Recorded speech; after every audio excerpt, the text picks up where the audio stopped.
gentlemen, welcome to the Barnstormers and our final production of Poe the Masquerade.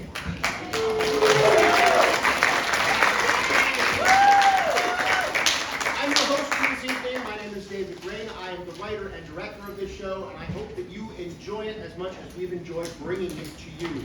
Just a couple of notes. Should there be an emergency, the exits are back to the left and right and through the double doors in which you enter. The bathroom is back in that corner as well. It is a multi-use bathroom for everyone. Please, at this point in time, silence your cell phones. It disturbs the actors, and you don't need these people being any more disturbed than they already are. Next up on this stage will be the wedding singer. Details will follow shortly. Please look things up at our website, barnstormerstheater.com. Now, just a few rules before we get started this evening. The use of recording devices is prohibited by the writer. However, I can be bought. There is no smoking or vaping in the theater of any kind. The only reason you should be smoking or vaping is if you are on fire. And last, if anything frightens you on the stage, do not run, walk to the exits. If you run, you're only going to die tired. They're all standing behind you.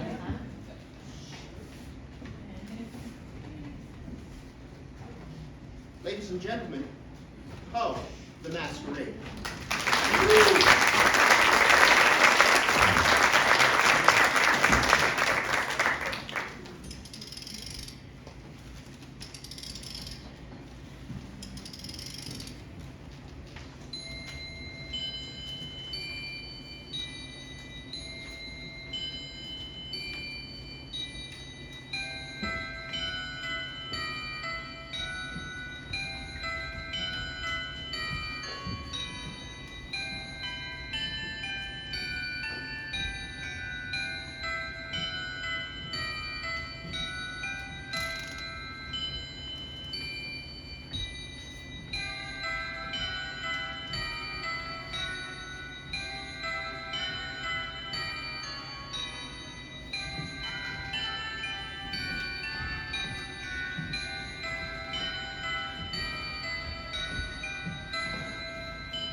What day is it?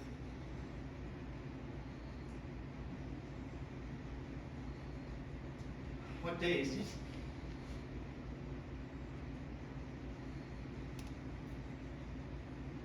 Where am I?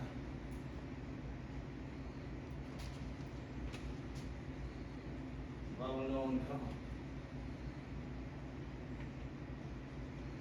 What business do I have being kept here? Where are my friends in time of need? It is madness.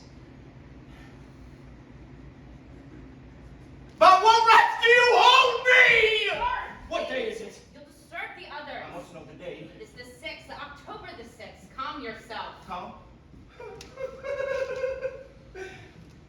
Calm. I'm the very mellow calm. This madness of yours must end. You are troubling the other patients with your nervous outbursts. True. Nervous. Very, very dreadfully nervous I have been. But you are lucid at long last. Dr. Moran has been very worried. But why will you say that I am mad? You were in quite a sorry state when you were brought to us. Do you know who I am? No, sir. You were deathly ill when you arrived. We were waiting to find out. Poe. My name is Edgar Allan Poe. I'm a Poet and an author. Your name is not unknown to me. Where am I, girl? You are a guest of the Washington College Hospital here in Baltimore. Baltimore. I was to have been in Boston 5 days ago. Why was I brought to this place? You were raving with fever. You may have even been drugged. I see. This disease has sharpened my senses. It was a brain It's fever, not not a dull them. disease. Above all, It's a it's deep here fever which you under not which hear. you have suffered. Things in the earth, I hear many things in hell. You must rest. Sleep.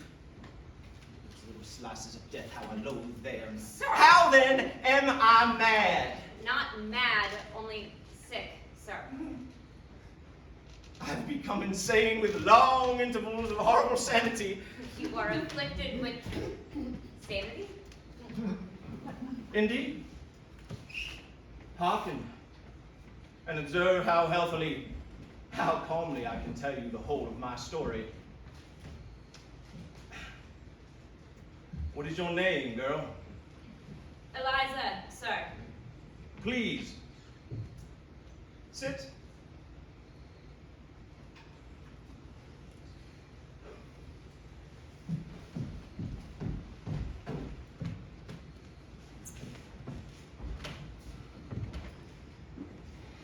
Call me Edgar.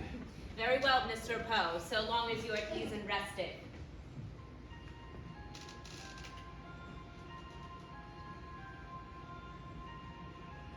The Red Death had long devastated the country. No pestilence had ever been so fatal or so hideous. Blood was its avatar and its seal. The redness and the horror of blood. There were sharp pains and sudden dizziness, and then profuse bleeding at the pause. The scarlet stains upon the body and especially upon the face of the victim were the bane which shut him out from the aid and from the sympathy of his fellow men. And the whole seizure, progress, and termination of the disease were the incidents of half an hour. How horrible! This cannot be your story, Please sir. let me say this in my own fashion! Perhaps you're right. A proper preface is needed before the prose. I know you are a writer, but how can your sane mind conjure such images? From my travels, one hears many things. There's much of the beautiful, much of the wanton, much of the bizarre, something of the horrible, and not a little of that which might excite disgust. Much wonders in the mind's eye. Hidden rooms, colored both light and dark. I've been passing alone through the whole of a dull, dark, and soundless day in the autumn of the year, when at length I found myself within the view of the House of Usher. I have journeyed to this melancholy mansion on a mission of mercy. A letter had reached me in a distant part of the country that required a personal reply. Roderick Usher had been one of my companions in childhood, but many years had passed since our last meeting. His note had evidence of nervous agitation. He spoke about his only friend. It was his hope that my cheerful humor would help raise his spirit against his malady. But it was the unwritten heart that went with the request that allowed me no room for hesitation, so I accordingly obeyed what I considered to be a very singular summon. Upon my entrance to the ancient family home, a valet showed me to the presence of his master. Roderick! How are you feeling? Joanna, my dear friend, how are you? How was your journey? We're looking well. Very well indeed. Oh, I only received your letter last week. It's been a long, long time, my friend. Your note showed great strain. What is this illness you wrote of? It is an evil curse of the Ushers. The tree of the Usher line, time-honored as it is, has not put forth any enduring branch. My entire family is in direct line of descent, due in part to the nervous condition under which I suffer.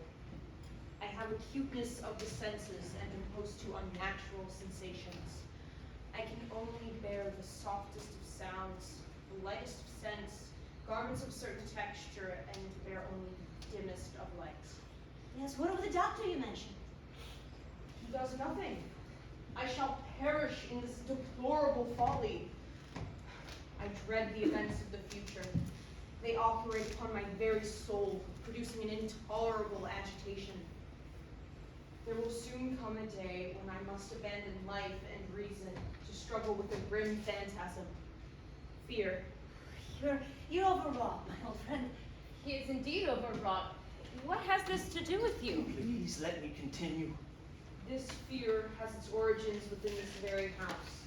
The sickness wanders these hallowed halls in the form of Madeline, my sole companion for many years. She is my last and only relative on this earth. Her coming demise will leave me the last of the ancient race of the Ushers. The lady approaches.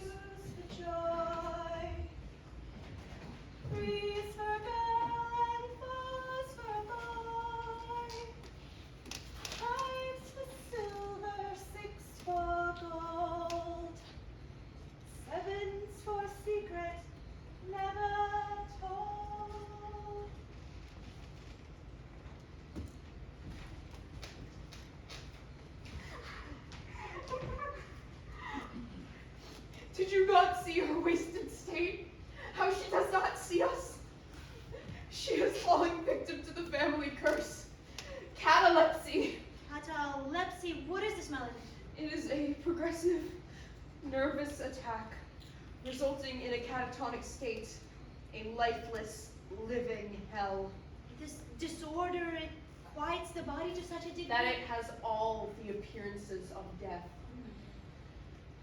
The pallor of the lips, the lustreless eyes, the cold rigidity of the body. The duration of the trance may last for moments or for months, while the closest scrutiny and most rigorous medical tests fail to establish a distinction between the state of the sufferer and absolute death. This illness haunts your family? The fits grow successively and endure each for a longer term. Over the centuries, many an ancestor who had been thought dead awakened from their stupor to find themselves buried prematurely. When exhumed, the true terror has been revealed. Clawing at sealed caskets, fingernails are parted from digits and bones are broken from failed attempts upon coffin lids. There's nothing to be done? Nothing. She has borne up against the curse for many months. What of your family, doctor? Useless. I fear she will soon take her final bed. There are other They doctors. can no longer help her, Joanna. No one can.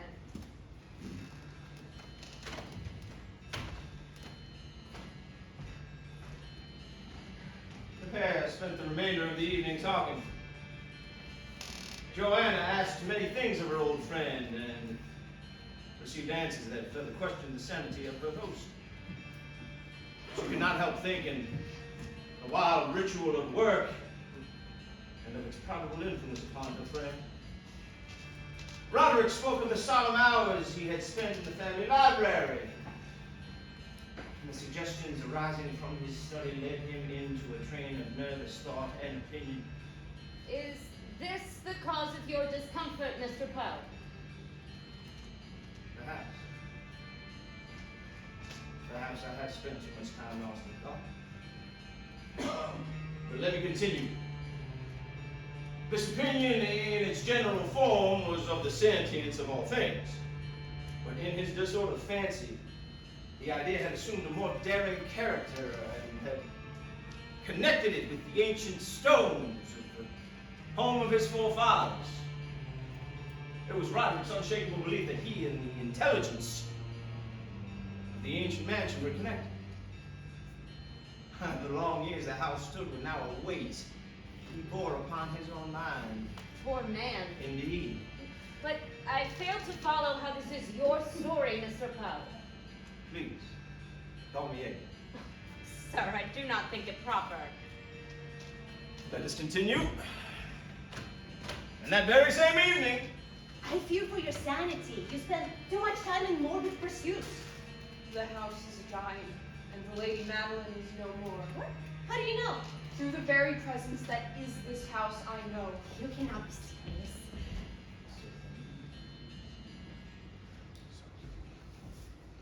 The curse has taken her. You mean she's Gone. dead? Perhaps, but one cannot be sure. The catalepsy. Very possible. Due to the unusual nature of her malady, I intend for her body to be preserved in the family vault below the house for a fortnight. Sensible course. I do not wish for her to be interred in the family burial ground. The area is remote and exposed. The curious, who know the family history, cannot be kept away. I wish for my sister to remain close and rest in peace. Your sister? Madeline is my twin. Oh, well. Forgive me, I never knew. And now the reason for my terror is revealed. For as she so suffered, so shall I. These precautions will confirm her death and my fate. You will assist me, my old friend? Of course, Roderick. It will be an honor. And now for one last journey, my dearest sister. the two saw the body to its temporary resting place. The coffin was placed within the family crypt, the iron gates shut and locked, and the cobbled archways and vault sealed tightly. God rest her soul. As it should be. Or was it? For the better part of a week, Roderick Usher moaned. Lady Joanna had little to do but watch as her friend slipped deeper into an already alarming state. As the days and nights merged, the ancient house began conducting a course upon their imagination. Each thump, a footfall. Each wind gust a ghostly sigh. Every sound a reminder of the burden stored below. It would be enough to drive anyone to the brink of madness. 7 days, Roderick. Not an easy wait for either of us. Now storm is brewing. Yes, inside this house as well as out. How can I sleep? You must rest. You must consider your health. I will never be able to sleep. Madeline won't allow it. I'm calling for the doctor. You're not well, my friend. No doctor in the world can help me now that I know my fate. How eerie the tarn looks tonight. Even the heavens announce her return. It's the storm. It is the cold of the time that chills. With each passing moment, I perish. I quake in my guilt. Guilt? It's Madeline. Oh, the sound, that scratching sound. I heard nothing. I hear it and have heard it. Long, long, long. Many minutes, many hours, many days I have heard it. And yet I dare not. Oh, pity me, miserable wretch that I am. I dare not speak. We have put her living in the tomb. It's merely the wind and the tree branches scratching against the walls of your hole. Said I not that my senses were acute? I tell you now that I heard her first feeble movements from within the hollow coffin. I heard them many, many days ago, yet I dared not speak. It is this old house. It's The eaves creaking and moaning in the wind. The iron And the lightning and the thunder. Her struggles within the cupboard archway of the vault. Echoes and reflections from the lake, and no more. Oh, whither shall I fly? Will she not be here anon? Is she not hurrying to upbraid me for my haste? Have I not heard her footsteps upon the stair? Do I not now distinguish that heavy and horrible beating of her heart? Madman. Madman! I tell you, she now stands without the door! Ah! From the chamber and from that mansion I fled. The snow fury still howling as I found myself crossing the old causeway. Suddenly, there shot across my path a wild light. Fearfully I turned to see the vast house and its shadows behind me. The radiance was that of the setting blood-red moon, as it now shone vividly across the town from a window in the storm. While I gazed, with a crack louder than those of the heavens, a fissure rapidly widened from the ground beneath my feet and into the lake. It spread, ever widening towards the base of the ancient house. There came a fierce breath of the whirlwind. The entire orb of the satellite now burst at once upon my sight. My brain reeled as I saw the mighty walls rushing asunder. The stones of the great mansion moaned and shook, and then just as suddenly parted from one another. There came a low, tumultuous sound, like the voice of 1,000 waters. As the storm raged, the deep and dark tarn closed solemnly and silently. Over the fragments of the House of Usher. A strange tale, yet beautiful. Do pardon my asking again, sir, but how does this pertain to you? A history to my sanity, or lack thereof. You could call it allegorical. Really? No. Forgive me. I despise allegory. If the lesson is too obvious, then the story need not be told. It is no way to gain immortality. I never knew my father. I lost my mother at the age of 2 and was adopted. Even my older brother William has taken his final journey. I'm the last. There's no one to carry on the family name. My house shall pass into shadow like that of the House of Usher. And the rest is silence. But what of a wife, children? I had a wife. Once. I'm sorry. Tell me, what was she like?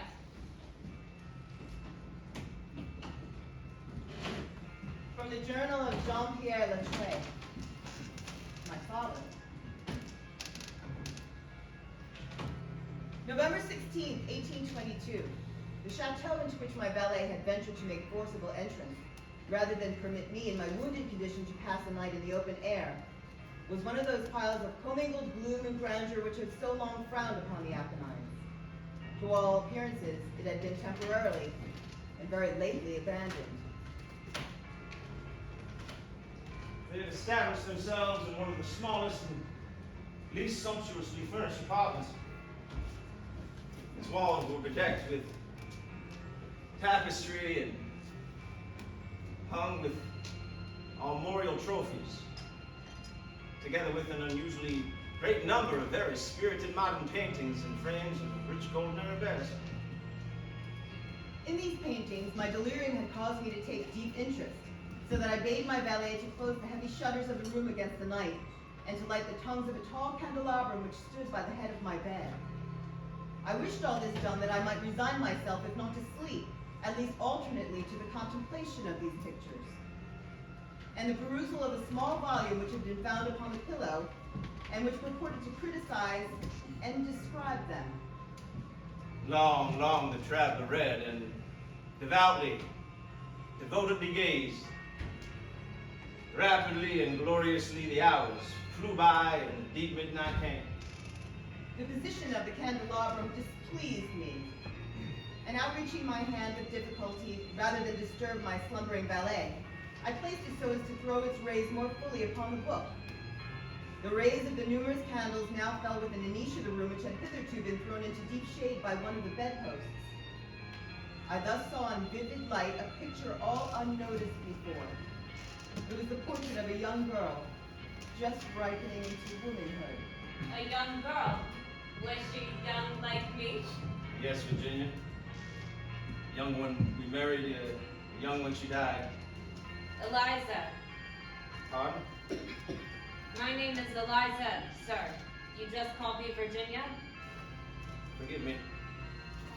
Virginia was my wife's name.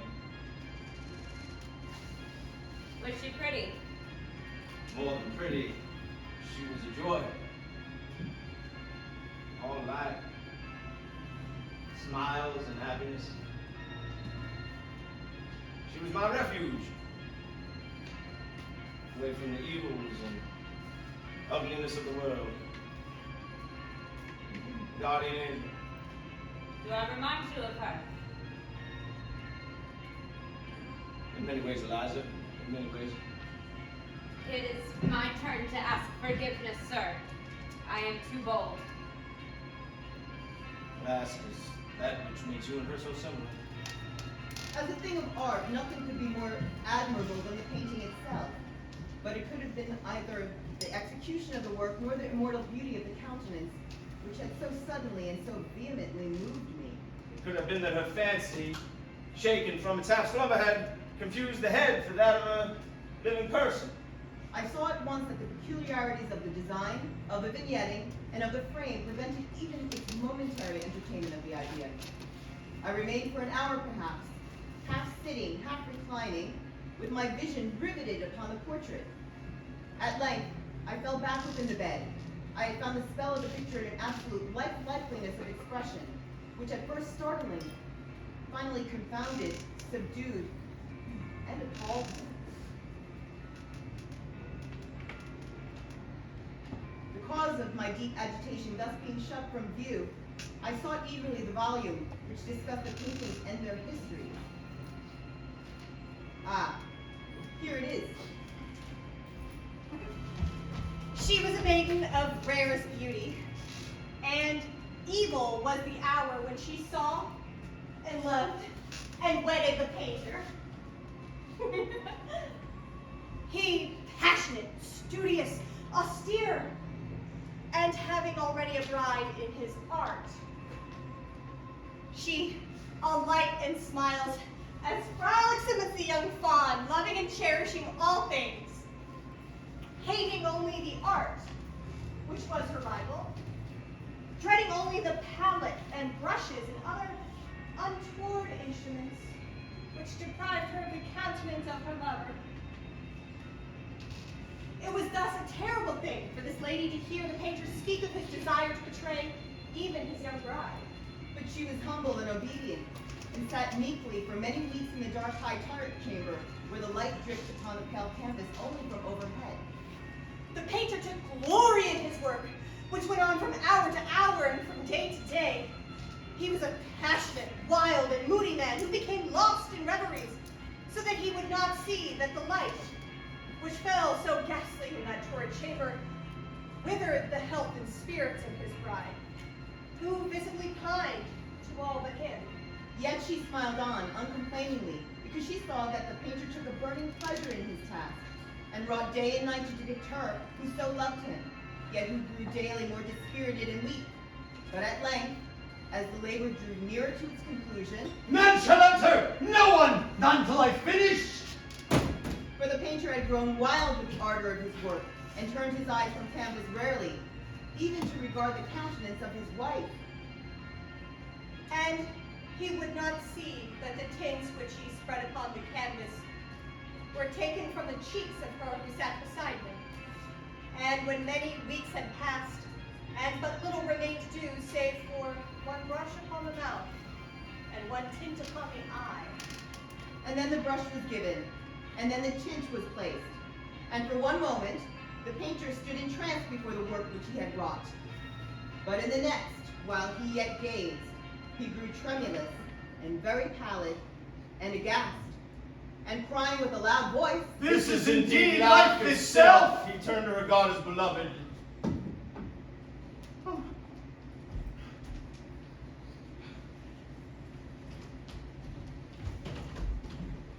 How awful that an artist could be so uncaring, so unfeeling, so callous as to allow... Is it something I said? When you say that I killed her, my Virginia, nothing could be farther from the truth. I'm sorry, I didn't mean that. You have knowledge of medical science. Tell me, Eliza, is it truly possible to kill someone with kindness? With love?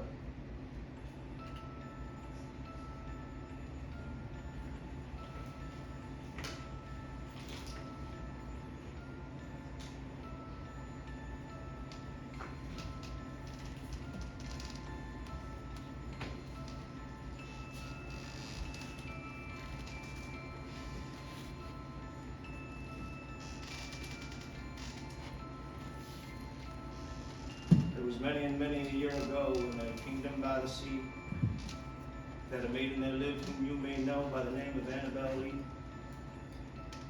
And this maiden, she lived with no other thought than to love and be loved by me. I was a child, and she was a child in this kingdom by the sea, but we loved with a love that was more than love. I and my Annabel Lee. The love that the winged seraphs of heaven coveted her and me. And this was the reason that long ago, in this kingdom by the sea, a wind blew out of a cloud, chilling my beautiful Annabel Lee, so that her high-born kinsman came and bore her away from me, to shut her up in a sepulchre in this kingdom by the sea. The angels, not half so happy in heaven, went envying her and me, yes. That was the reason, as all men know in this kingdom by the sea, that the wind blew out of the cloud by night, chilling and killing my beautiful Annabel.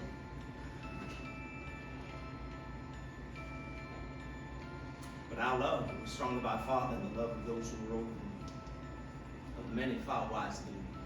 And neither the angels in heaven above nor the demons down under the sea can ever dissever my soul from the soul of the beautiful Annabel. For the moon never beams without bringing me dreams of the beautiful Annabel. And the stars never rise, but I feel the bright eyes of the beautiful Annabel. And so, all the night tide, I lie down by the side of my darling, my life and my bride, in her sepulchre there by the sea, in her tomb by the sounding sea. She must have been very special to you for such a poem. Virginia died an ugly death for such a perfect soul. Consumption, you see. Her death must haunt you. I sometimes think I've heard her voice and turned to see an empty room. When I swear I have seen her face upon the street, turning a corner ahead of me. I have run to her, calling out her name, only to find that it was nothing. It is said that those we love are always with us. Her last words were that she would be my guardian angel. I would give anything to hear her speak those words again, even my pitiful life. Do not say such things, Mr. Poe. Why? Will it worry the doctors? Sir. Will it worry those who favor my right? Will it worry my friends? The best thing my friends could do would be to blow out my brains with a pistol. Mr. Poe! Only my critics will rejoice. I can almost hear their voices now. Snap out of it, boy. What will you do now? Write another poem. Perhaps a sonnet for the lovely Countess. Silence, both of you. always far too soft, Edgar. Are you all right? Be quiet. Always running to your stepmother when trouble occurs. I knew I should have been harder on you. You were only my stepfather, John. Death will be the last failure. Long. You, Rufus, you have no room with which to speak. Mr. Poe, who are you talking When I think to? back, college, expelled, the army, discharged. For a man of letters, you were a poor correspondent. Remember your first intended, Elmina? Her parents intercepted my legs. And she thought you'd forgot her. Went and married another. Yet another failure. Damn you, be gone! Could not even hold a job as a clerk in my shop. And you are long dead. I care less for your words now, father, than you when you were living. My lord, you are burning up. Nothing in a few years. I will see to that. Always searching for your news. In any woman who would have you. And what of your good name, Rufus? What if your readers knew the truth? Ha! I am above The great and powerful Reverend Rufus Griswold, promoter of copyright law. Himself a common thief. You are one to talk of thieves. Even while you shout the loudest in Congress for protection, you are still in the best. Tell me, Rufus, how many purloined letters, stories, and poems now circulate in your name that came from the pen of someone else? Calm yourself. That's Dr. Moran. Edgar, I will see to that. You are guilty of a great many things in my eyes. I will see to it when you are dead that your pathetic scribble will die with you. Hellfire and damnation will follow you. No. You will be forgotten, and your works burned. No! Never! Never more will your critical words haunt me! I will have revenge! I will have immortality! I!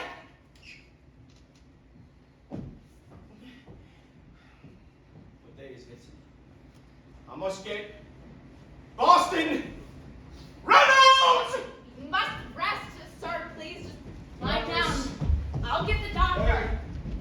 Very dreadfully nervous. I have been. But why will you say that I will be?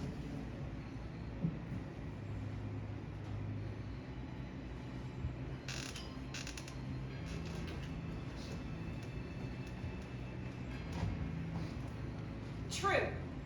Nervous. Very, very dreadfully nervous I have been. But why will you say that I am mad? I say this disease has sharpened my senses. Not destroyed, not dulled them. Above all is the sense of hearing acute. I hear all the things in the heaven and in the earth. I hear many things in hell. It is impossible to say when first the idea entered my brain, but once conceived, it haunted me day and night. Object there was none. Passion there was none. I loved the old man. He never wronged me. He never given me insult. For his gold I had no desire. I think it was his eye. Yes, it was this. He had the eye of a vulture. A pale blue eye with a film over it. And whenever it fell upon me, it made me blood run cold. And so, by degrees, very gradually, I made up my mind to take the life of the old man, and thus rid myself of the eye forever. Now this is the point. You fancy me mad. Madmen know nothing. But you should have seen me. You should have seen how wisely I proceeded. With what caution, with what foresight, with what dissimulation I went to work. I was never kinder to the old man than during the whole week before I killed him.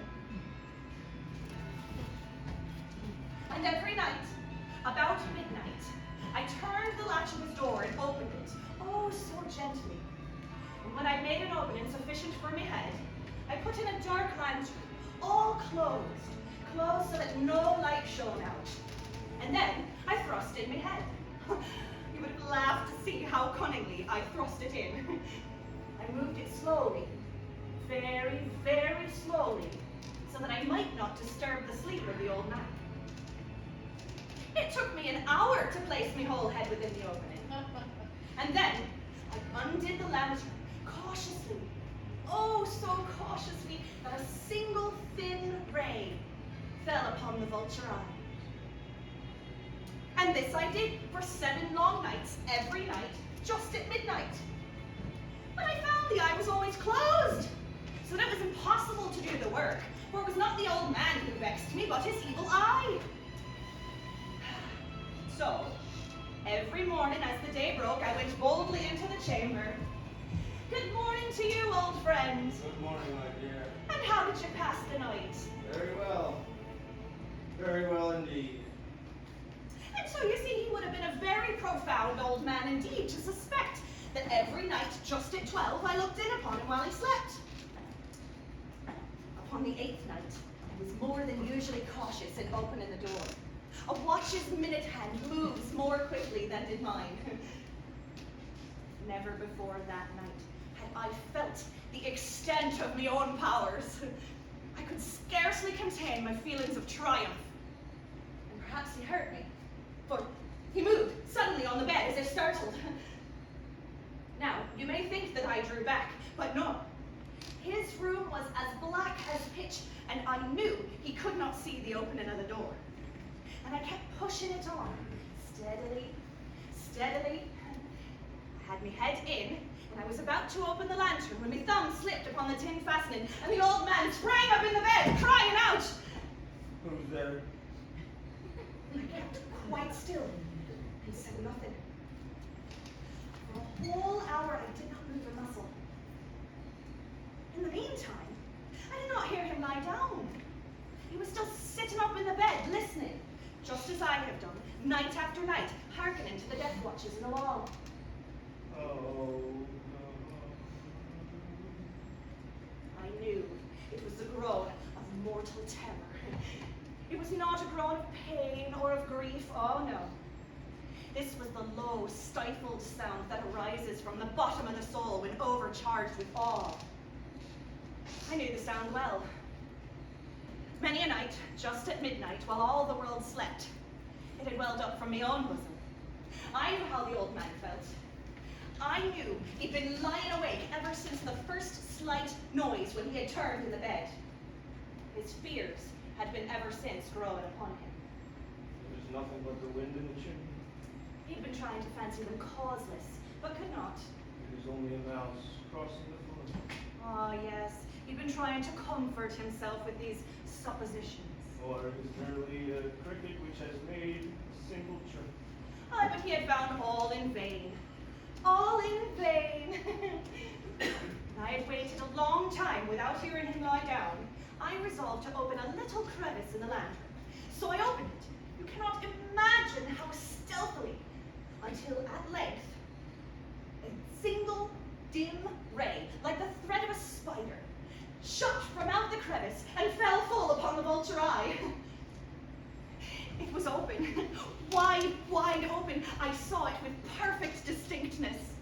All a dull blue with a hideous veil over it. It chilled the very marrow in me bones. For I had directed the ray, as if by instinct, precisely upon the damned spot. And have I not told you that what you mistake for madness is but over-acuteness of the senses? Now, I say, there came to me ears a low, dull, quick sound. Such a sound as a watch makes when enveloped in cotton. I knew that sound well, too.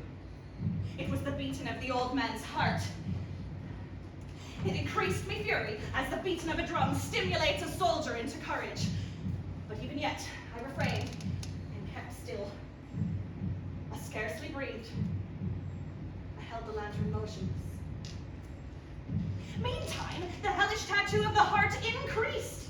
It grew quicker and louder every instant. The old man's terror must have been extreme.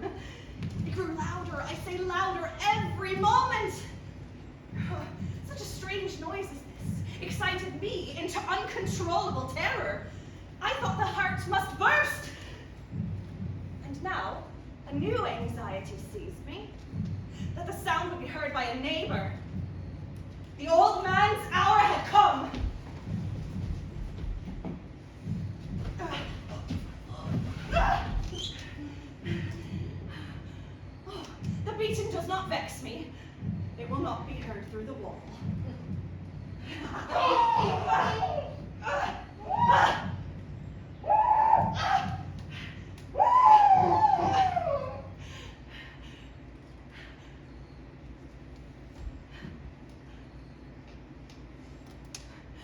There's no pulsation.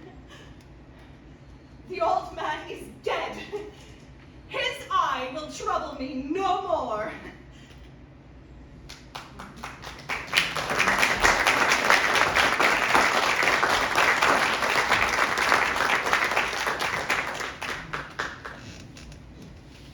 If still you think me mad, you will think so no longer when I describe for you the wise precautions I took for the concealment of the body.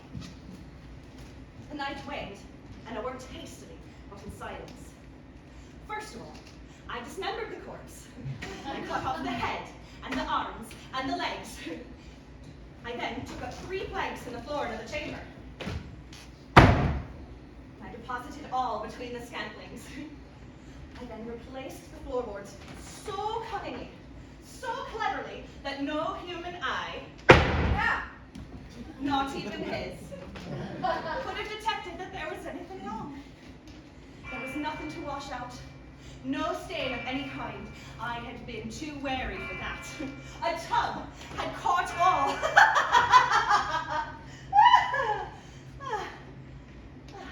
Well, when I had made done with these labors, it was 4 o'clock.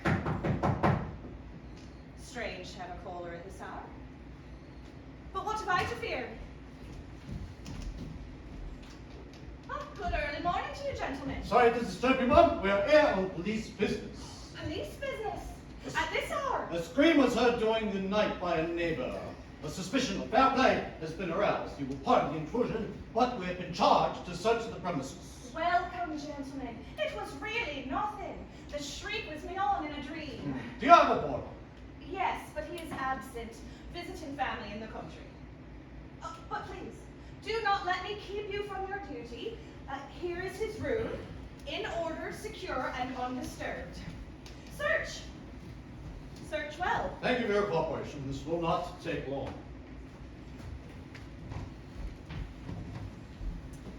In the enthusiasm of my confidence, I brought chairs into the room. And I desired them to rest from their fatigues. I placed my own seat right upon the very spot beneath which reposed the corpse. The officers were satisfied. My manner had convinced them. I was singularly at ease. They sat while I answered cheerily. But ere long, I felt myself growing pale and wished them gone. My head ached and I fancied a ringing in my ears. But still they sat and still chatted.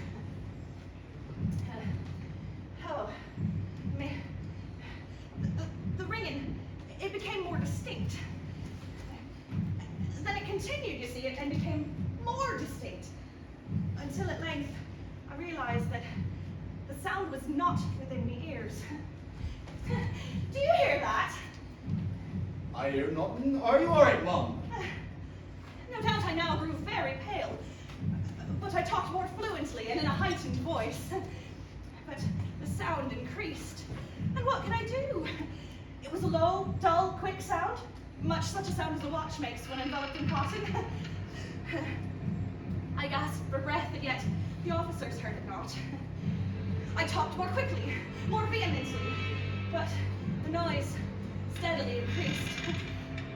I arose and argued about trifles in a high key and with violent gesticulations, but the noise steadily increased. Why would they not be gone?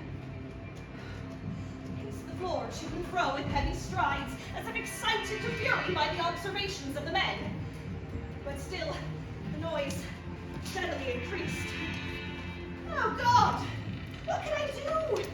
I foamed! I raved! I swore! It grew louder, louder, louder. Still, the men chatted pleasantly and smiled. Was it possible they heard it not? No. No.